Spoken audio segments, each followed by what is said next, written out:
नमस्कार बच्चों, मैं छाया और आप सभी का छाया मेडिकल क्लासेस में दिल खोलकर स्वागत है।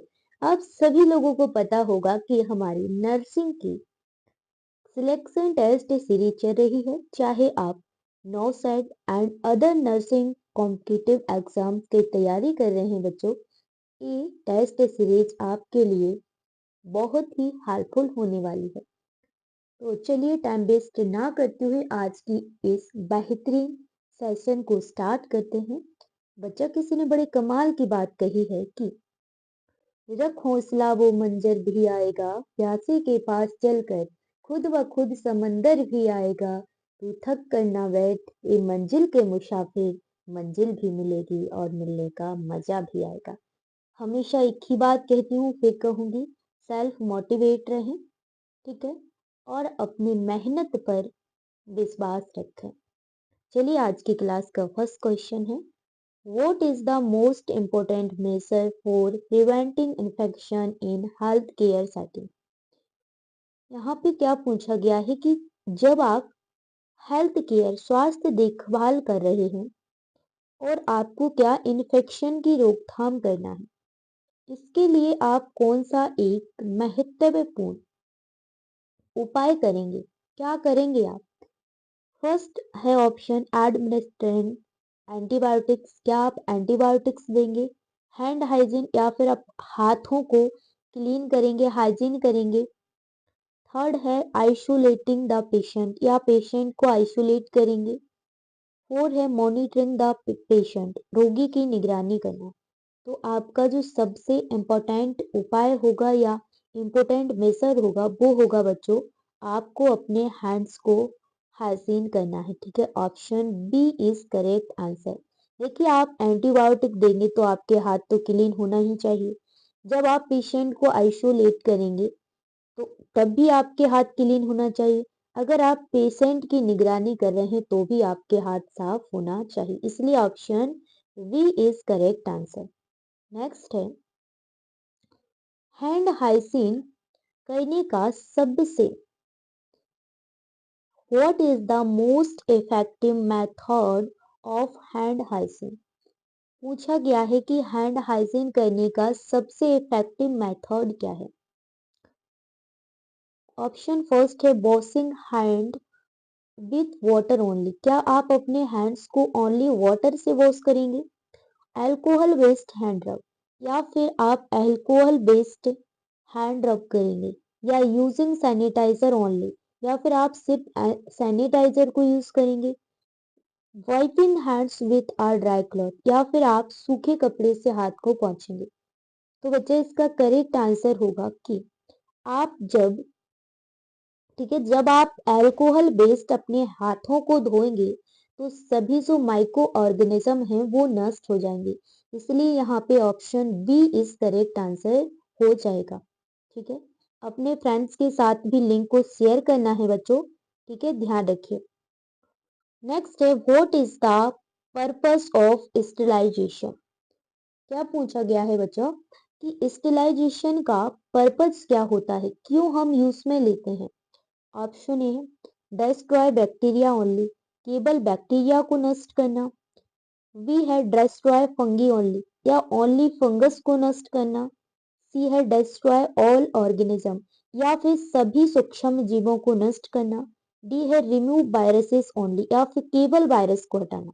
बच्चा, स्टेरिलाइजेशन का मतलब होता है सभी जितने भी माइक्रो ऑर्गेनिज्म हैं उनको नष्ट करना, यानी उनको डिस्ट्रॉय करना। तो यहाँ पे option C is correct answer हो जाएगा। नेक्स्ट है, संक्रमण। What are the components of personal protective equipment यानी PPE used in infection control। क्या पूछा गया है बच्चा यहाँ पर कि संक्रमण नियंत्रण इन इन्फेक्शन कंट्रोल में उपयोग की जाने वाली पर्सनल प्रोटेक्टिव इक्विपमेंट में क्या शामिल होता है, कौन कौन से यहाँ पे जो प्रोडक्ट है वो शामिल होंगे।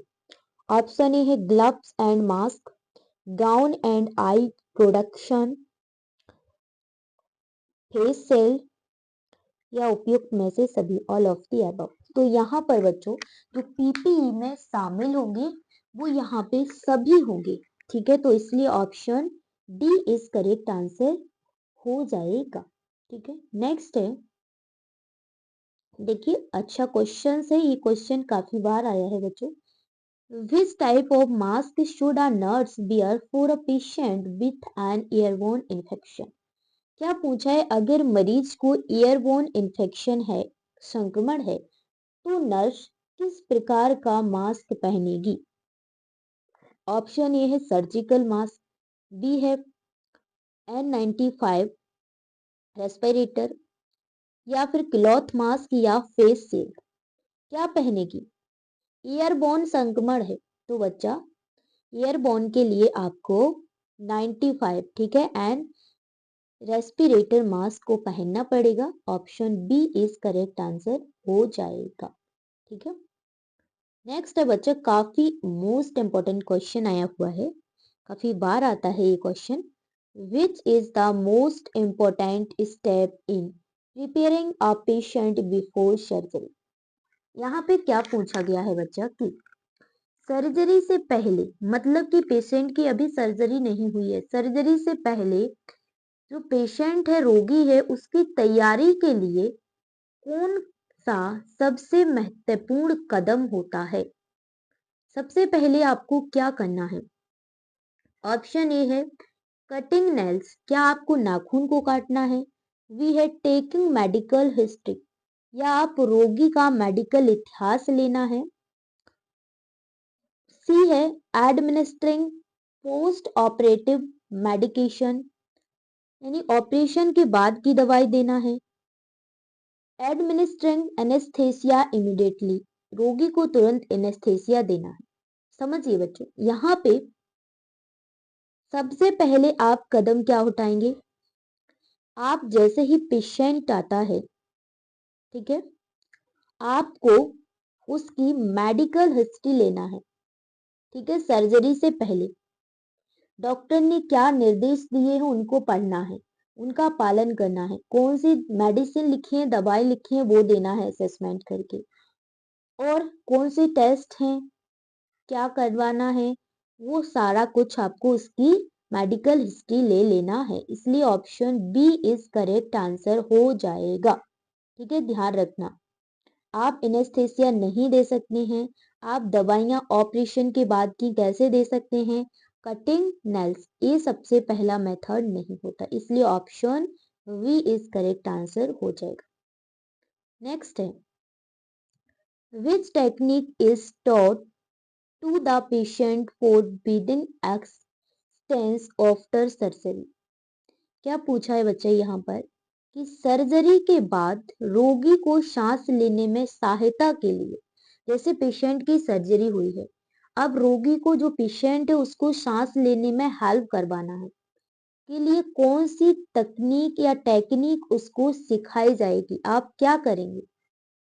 ऑप्शन ए है स्पायरोमेट्री एक्सरसाइज, बी है ब्रोंकोडायलेक्टर थेरेपी, सी है ऑक्सीजन थेरेपी, डी है निबुलाइजर यूज। तो बच्चे यहाँ पर आप क्या करेंगे, ठीक है, यहाँ पर आप क्या करेंगे, उनको आप स्पायरोमेट्री एक्सरसाइज, स्पायरोमेट्री एक्सरसाइज क्या होता है बच्चों, यहाँ पे जो क्या है, ये मदद करता है किसमें, गहरी सांस लेने के लिए, ठीक है। एक उपकरण है, एक इंस्ट्रूमेंट है जो आपको गहरी सांस लेने में मदद करता है, ठीक है, जिससे लंग्स को फैलने और ऑक्सीजन का बेहतर ढंग से ग्रहण करने में मदद मिलती है, ठीक है। तो option A is correct answer हो जाएगा। नेक्स्ट है, what is done to reduce the risk of infection after surgery. क्या पूछा है कि सर्जरी के बाद जो पेशेंट है, रोगी है, उसमें संक्रमण की संभावना को, ठीक है, रिस्क को कम करने के लिए क्या किया जाता है। यानी कि पेशेंट की, ठीक है, सर्जरी हुई है, अब आपको इन्फेक्शन को कंट्रोल करना है कि इसमें और ज्यादा इन्फेक्शन ना फैले, तो आप क्या करेंगे?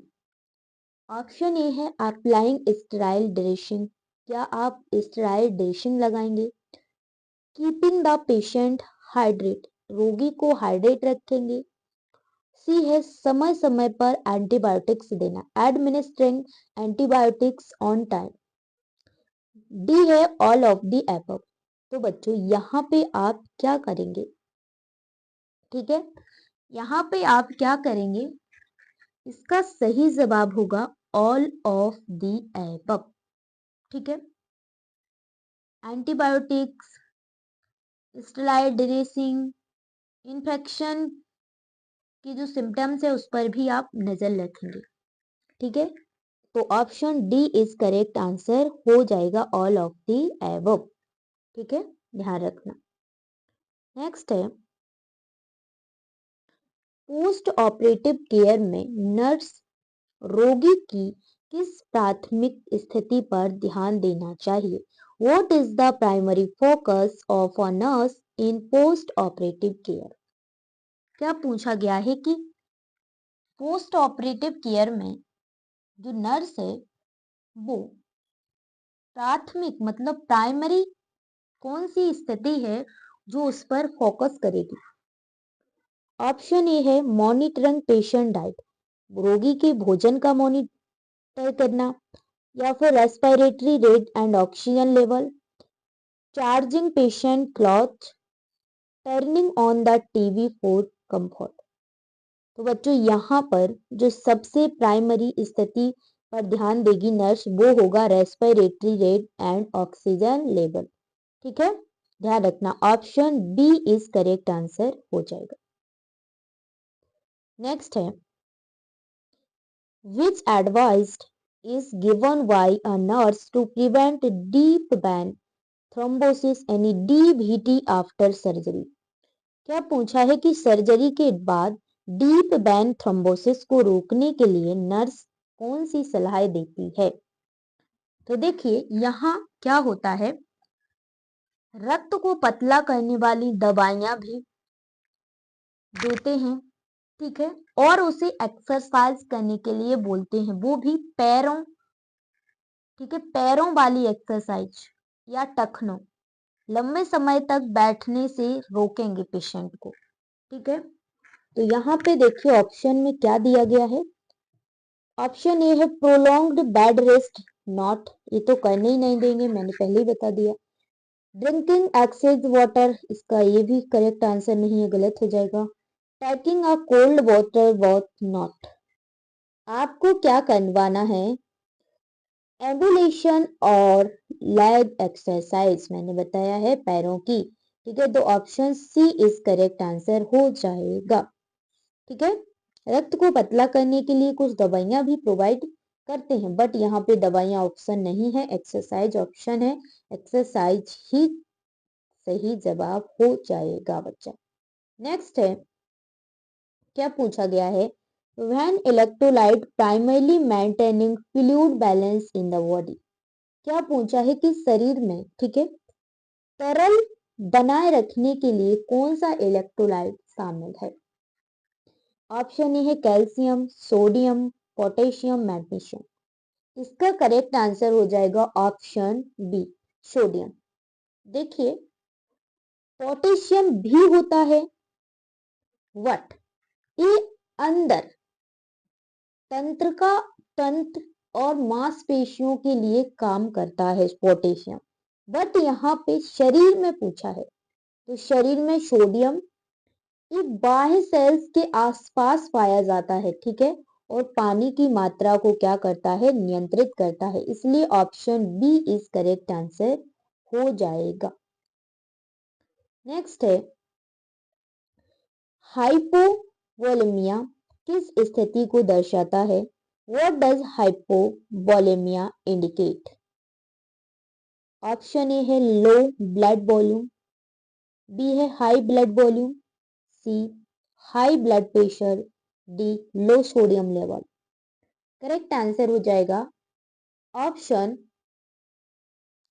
ठीक है, इसका करेक्ट ऑप्शन हो जाएगा ऑप्शन लो ब्लड वॉल्यूम। लो ब्लड वॉल्यूम, रक्त में कम मात्रा में तरल। ठीक है, ध्यान रखना। तो option A is correct answer हो जाएगा। क्या हो जाए? रक्त में कम मात्रा में लिक्विड। ठीक है, ध्यान रखना। हमारी बॉडी में क्या होता है, जैसे कि अधिक ब्लीडिंग हो गई है, ठीक है, और जैसे ज्यादा स्वेटिंग हो रही, पसीना आ रहा है, ठीक है, तो इससे क्या हो जाती है, हमारे जो ब्लड है, ठीक है, कम मात्रा में तरल, रक्त में कम मात्रा में तरल रह जाता है। ठीक है, इसी को हम हाइपोवॉलेमिया कहते हैं। ठीक है, option A is correct answer हो जाएगा। नेक्स्ट है hyperkalaemia. What does hyperkalaemia indicate? क्या पूछा है? हाइपरकैलेमिया क्या इंडिकेट करता है? ये करता है access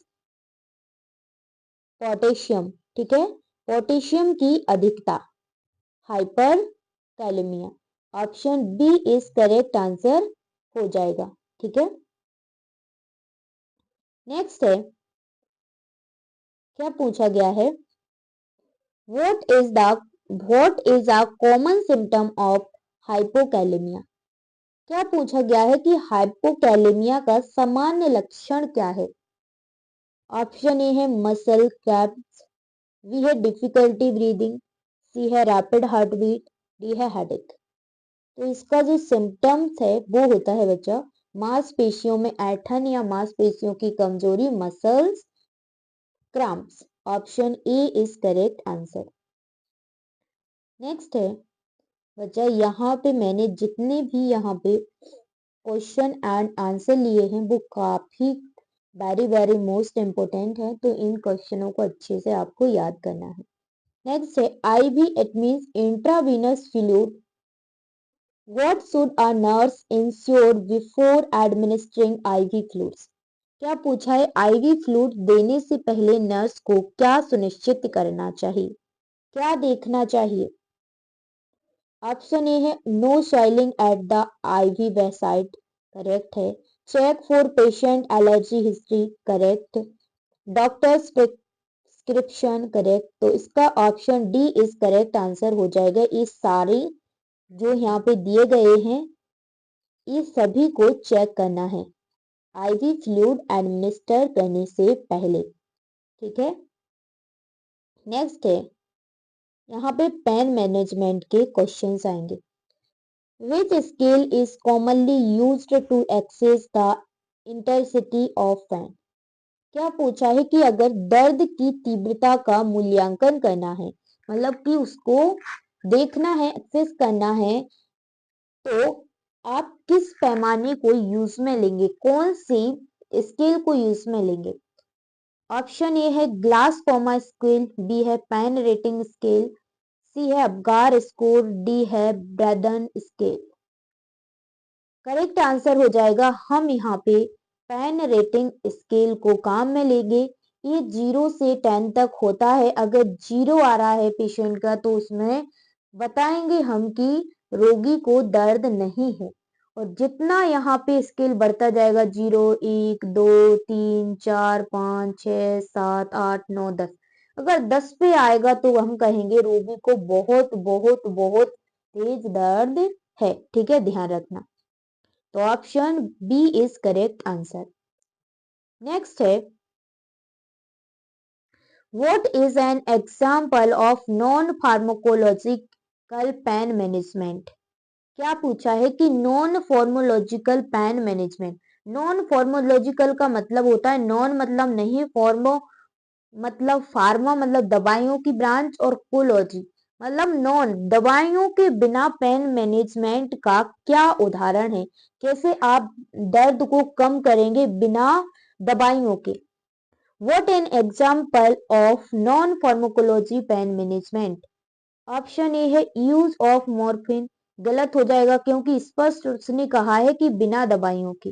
music therapy, yes, music therapy, या फिर आप, ठीक है, योग, ध्यान, ठीक है, मालिश, ये सभी चीजों से आप बिना दवाइयों के पेन को ठीक करेंगे। Antibiotic therapy note, steroid injection note, यहाँ पे दवाइयों का टोटली मना करा, इसलिए म्यूजिक थेरेपी करेक्ट आंसर हो जाएगा। नेक्स्ट है, क्या पूछा गया है, what is the acute pain typically caused by. acute pain, what is acute pain typically used by। acute pain किसके कारण होता है, मतलब सबसे पुरानी क्रोनिक डिसीज, सर्जरी और injury, mental stress, medication side effect. तो क्रोनिक नहीं, एक्यूट पूछा है। एक्यूट पेन आपको सर्जरी या चोट से होता है। Option B is correct answer, ठीक है, ध्यान रखना। नेक्स्ट है क्रोनिक, अब आ गया chronic. Pain that lasts for how long is considered chronic pain. क्या पूछा है कि क्रोनिक पेन को कितनी अवधि तक रहने वाला दर्द माना जाता है, कितने दिनों तक रहेगा ये, तो ये रहेगा 3 महीने या उससे अधिक, ठीक है। Option C is correct answer हो जाएगा। नेक्स्ट है, which of the following is an opioid used for severe pain management। क्या पूछा है, किस प्रकार की दवा ओपियोइड है जिसका उपयोग गंभीर दर्द प्रबंधन के लिए किया जाता है, गंभीर, ठीक है। ऑप्शन ए है पैरासीटामोल, बी आइब्रूफेन, सी मॉर्फिन, डी एस्प्रिन। तो गंभीर के लिए हम मॉर्फिन का यूज करते हैं। Option C is correct answer हो जाएगा। नेक्स्ट है, how many type of wounds are classified in medical surgical nursing. क्या पूछा गया है कि वुंड को कितने प्रकारों में वर्गीकृत किया गया है। तो बच्चों यहाँ पे वुंड को 2 टाइप में वर्गीकृत हम करते हैं, ठीक है, ध्यान रखना। एक ओपन होता है और एक कैसा होता है, बंद होता है, ठीक है। तो option A is correct answer हो जाएगा, ठीक है। ओपन में क्या होता है बच्चों, ओपन में आपको ब्लीडिंग होने लगेगी, जो ऊपर के टिश्यू हैं आपके वो नष्ट हो जाएंगे। और क्लोज्ड में क्या होता है, जैसे कि आपका इन्फ्लामेशन हो गया, ठीक है, नीलापन पड़ गया, अंदर ही अंदर आपके टिश्यू नष्ट हो जाएंगे, बट आपको ऊपर से सही होगी आपकी स्किन, ठीक है, ध्यान रखना। नेक्स्ट है, ओपन वुंड का उदाहरण पूछा है, what of the following is an example of an open wound. तो क्या इसका उदाहरण है, अब्रेशन मतलब होता है घर्षण, ठीक है, कंट्यूजन, हेमटोमा, इंटरनल ब्लीडिंग। तो ओपन का इसका है अब्रेशन, ठीक है। आप जैसे गिरे तो आपकी घुटनों में या त्वचा में छर्लन हो गया, ठीक है, घर्षण के कारण, ठीक है, रक्त बहने लगा मामूली या फिर ज्यादा। तो option A is correct answer हो जाएगा, ठीक है, ध्यान रखना। नेक्स्ट है, what is the most effective way to prevent infection in a wound. क्या पूछा गया है कि घाव को संक्रमण से बचाने के लिए सबसे प्रभावी तरीका क्या है, सबसे इफेक्टिव तरीका क्या है, क्या करेंगे आप अगर आपको घाव से इन्फेक्शन से बचाना है। ऑप्शन ए है covering with a wet cloth, गीले कपड़े से ढकेंगे, बी है क्लीनिंग विथ एंटीसेप्टिक सॉल्यूशन, या आप एंटीसेप्टिक सॉल्यूशन से साफ करेंगे, सी है apply ointment and leaving it open, या मलहम लगाएंगे और छोड़ देंगे घाव को, डी है कवरिंग एंड गिविंग मल्टीविटामिन, आप घाव को ढककर और मल्टीविटामिन दे देंगे, नहीं, यहाँ पे आप क्लीनिंग विथ एंटीसेप्टिक सॉल्यूशन, आपको एंटीसेप्टिक सॉल्यूशन से साफ करना होगा, ठीक है। तो option B is correct answer हो जाएगा। नेक्स्ट है, what should be done to stop bleeding during first aid. क्या पूछा है कि प्राथमिक उपचार के दौरान ब्लीडिंग को रोकने के लिए क्या करना चाहिए? आपको ब्लीडिंग रोकना है तो आप क्या करेंगे? ऑप्शन ए है ले द पर्सन फ्लैट, सीधा लेटा देना है।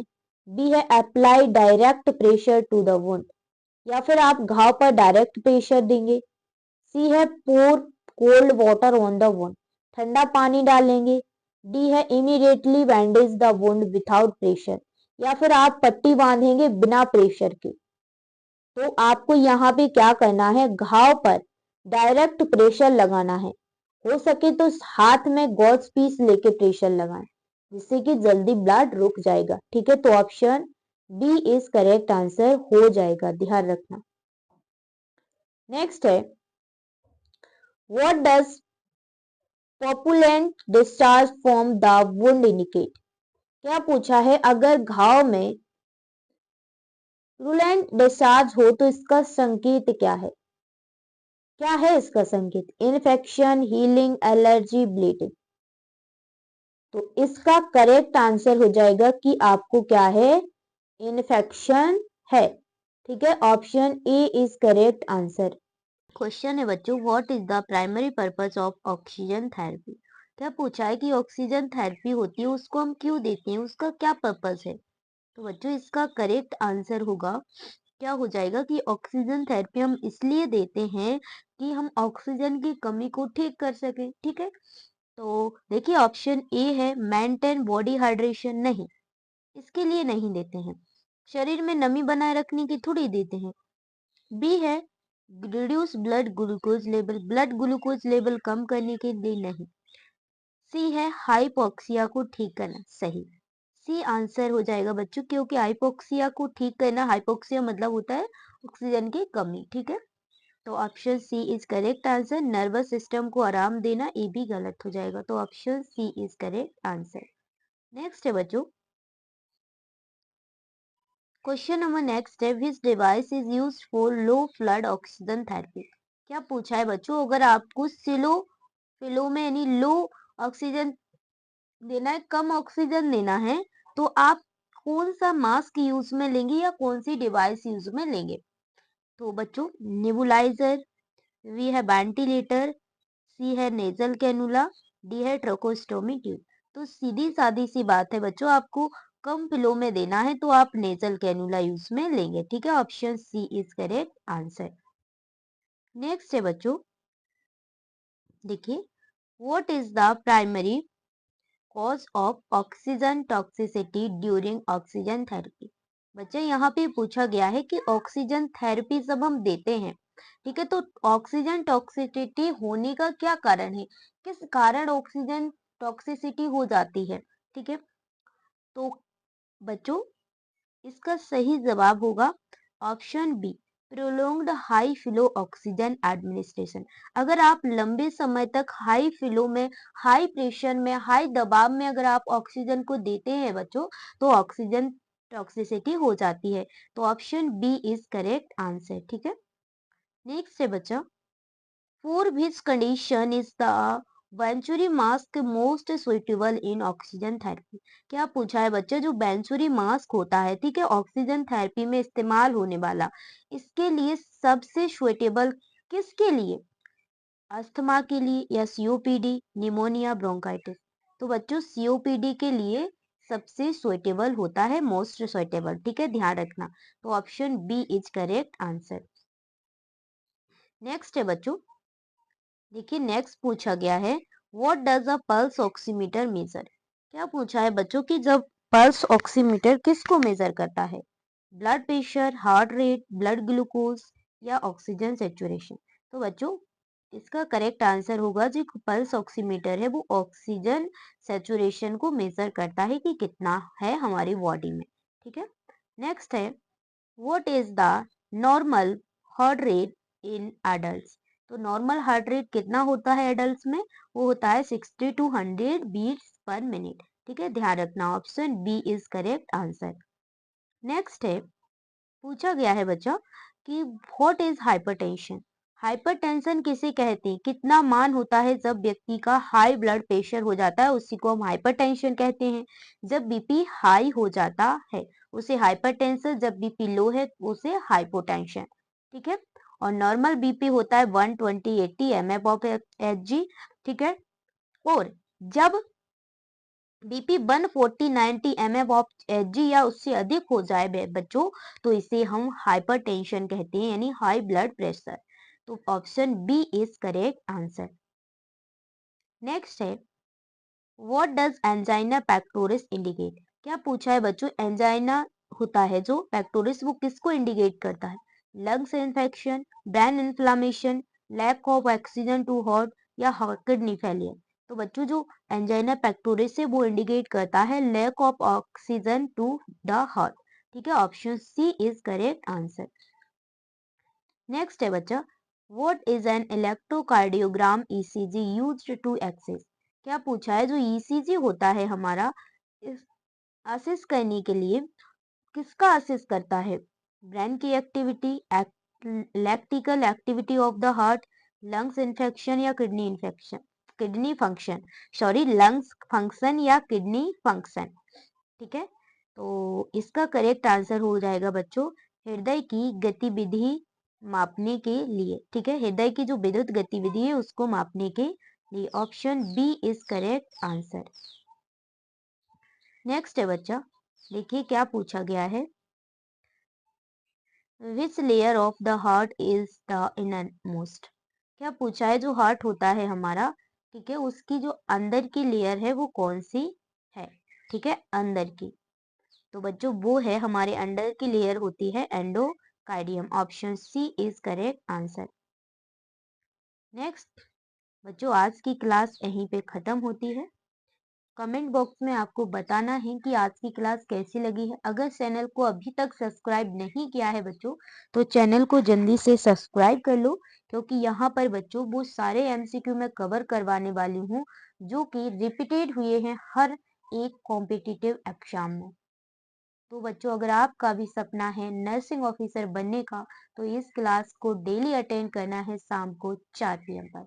धन्यवाद, thank you for this watching video. रख हौसला, वो मंजर भी आएगा, प्यासे के पास चलकर खुद ब खुद समंदर भी आएगा।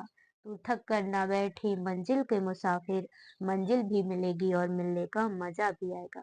कड़ी मेहनत करो, सही गाइडेंस अगर आपके पास है तो आपको सफल होने से दुनिया की कोई भी ताकत नहीं रोक सकती बच्चा। तो पढ़ते रहिए, मिलते हैं नेक्स्ट क्लास में, तब तक के लिए बाय बाय।